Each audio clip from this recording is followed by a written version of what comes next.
पश्यैतां पाण्डुपुत्राणाम् आचार्य महतीं चमूं व्यूढां द्रुपदपुत्रेण तव शिष्येण धीमता।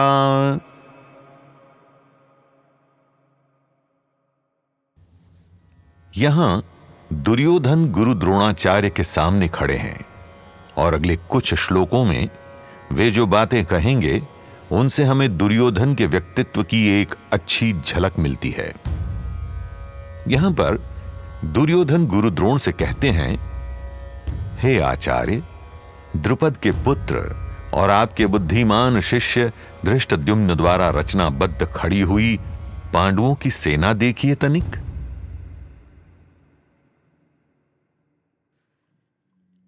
सर्वप्रथम यहां धृष्टद्युम्न का नाम आना कोई संयोग नहीं है। धृष्टद्युम्न राजा द्रुपद के पुत्र हैं और ये नाम लेकर दुर्योधन यहां गुरु द्रोण को उकसा रहे हैं। राजा द्रुपद और गुरु द्रोणाचार्य बाल अवस्था में घनिष्ठ मित्र हुआ करते थे, परंतु समय के साथ द्रुपद बन गए एक महान राजा और द्रोणाचार्य रह गए एक निर्धन ब्राह्मण। हालांकि इस कहानी के कई पहलू भी हैं, परंतु ध्यान रखने वाली बात यह है कि अब दोनों मित्रों के बीच का अंतर बहुत बड़ा था। दोनों के बीच भ्रांति उत्पन्न हुई। द्रुपद ने गुरु द्रोण का तिरस्कार किया, एक विवाद उत्पन्न हुआ और यह विवाद इतना गंभीर था कि बालावस्था के दो मित्र अब दो शत्रु बन चुके थे। ऐसे में राजा द्रुपद ने अग्निदेव के समक्ष यज्ञ करके वरदान प्राप्त किया और यह वरदान था एक पुत्र धृष्टद्युम्न, जो बड़ा होकर वध करेगा द्रोणाचार्य का। और दिलचस्प बात यह है कि धृष्टद्युम्न को कहां भेजा गया सैन्य शिक्षा के लिए? गुरु द्रोणाचार्य के पास। परंतु गुरु द्रोण ठहरे एक उदार ब्राह्मण। वे जानते थे कि द्रुपद पुत्र धृष्टद्युम्न का जीवन लक्ष्य उन्हीं का वध है, किंतु द्वार पर आए हुए योग्य शिष्य को नकारा नहीं, बल्कि कर्तव्य पालन किया और उदारता से स्वयं धृष्टद्युम्न को सैन्य कला में निपुण बनाया।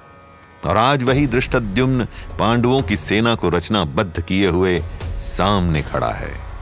दुर्योधन द्रुपद का नाम सर्वप्रथम लेकर गुरु द्रोण को उकसा रहा है, उन्हें आक्रोश दिलाने का प्रयत्न कर रहा है, मानो व्यंग कर रहा हो कि गुरु द्रोण, देखिए, आपकी उदारता और आपकी भूल का परिणाम, यही अंतिम अवसर है अपनी भूल सुधारने का, अपने प्रतिशोध का।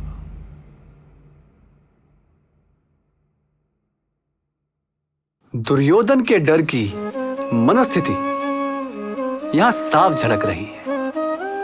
वो द्रोणाचार्य के प्रति यूं व्यंग रूप से बोल रहा है, मानो ये वर्तमान परिस्थिति गुरु द्रोण की गलती हो।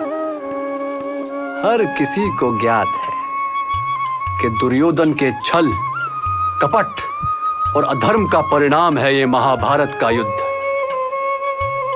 परंतु स्वार्थ और अहंकार से भरे हुए व्यक्ति का यही तो प्रतीक है कि वो अपने दुष्कर्मों का आरोप दूसरों पर लगाता है।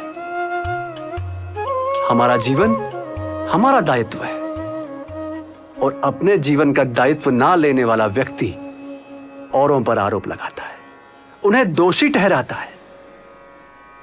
और यही तो भूल होती है, क्योंकि ऐसा करने वाला व्यक्ति कभी भी सही मार्गदर्शन नहीं खोजता, अपनी गलतियों को सुधार नहीं पाता, क्योंकि उसके हिसाब से तो उसकी कोई गलती ही नहीं। और वहीं एक विवेकपूर्ण, एक समझदार व्यक्ति अपने जीवन का पूरा दायित्व लेता है, अच्छे का भी और बुरे का भी। अपनी गलतियों का बोध होने पर वो सही मार्गदर्शन खोजता है, प्रयत्न करता है, अपनी गलतियों से सीख लेकर और अधिक सक्षम बनता है, बुद्धिमान बनता है, निरंतर आगे बढ़ता है, किसी और पर थोप कर नहीं, बल्कि हर परिस्थिति का दायित्व स्वयं लेकर ही आप सीख पाएंगे। और ऐसा करने पर जीवन का हर अंश श्रेष्ठतम बन पाएगा।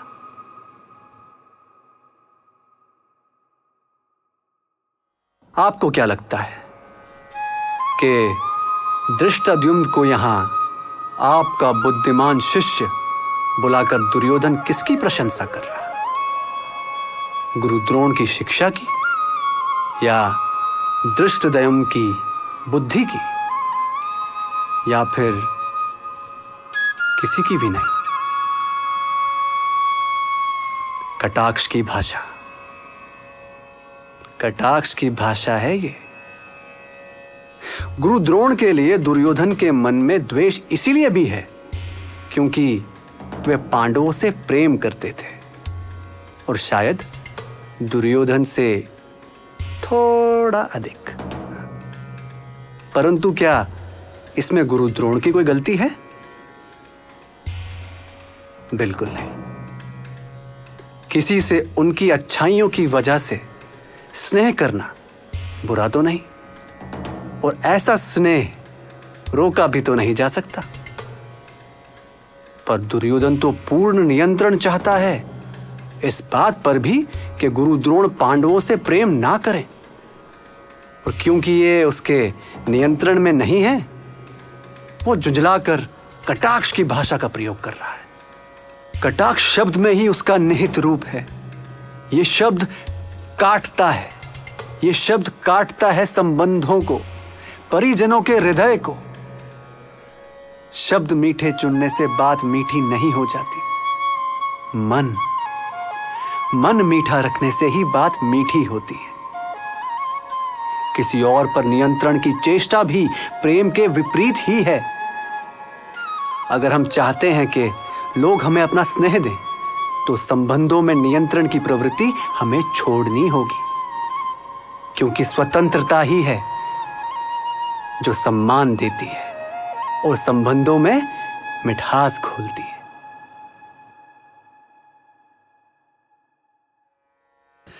परंपरागत रूप से तो एक शिक्षक सर्वोच्च सम्मान के योग्य है ना, परंतु फिर भी दुर्योधन यहां कटाक्ष कर रहा है। उसकी बातों से कटुता साफ झलकती है। ऐसा क्यों?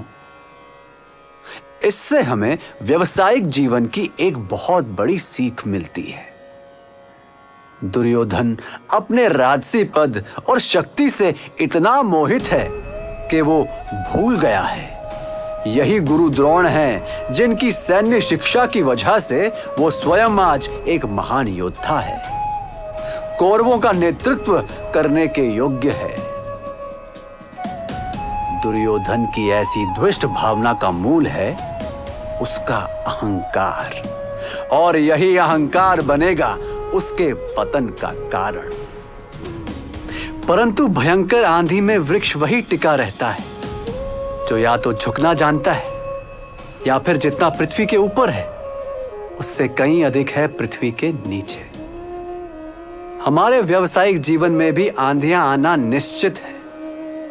वही व्यक्ति टिक पाएगा जो अपनी जड़ों को नहीं भूला, औरों के प्रति अपनी कृतज्ञता नहीं भूला और नम्र स्वभाव से झुक जाने को अपनी ताकत मानता है, कमजोरी नहीं।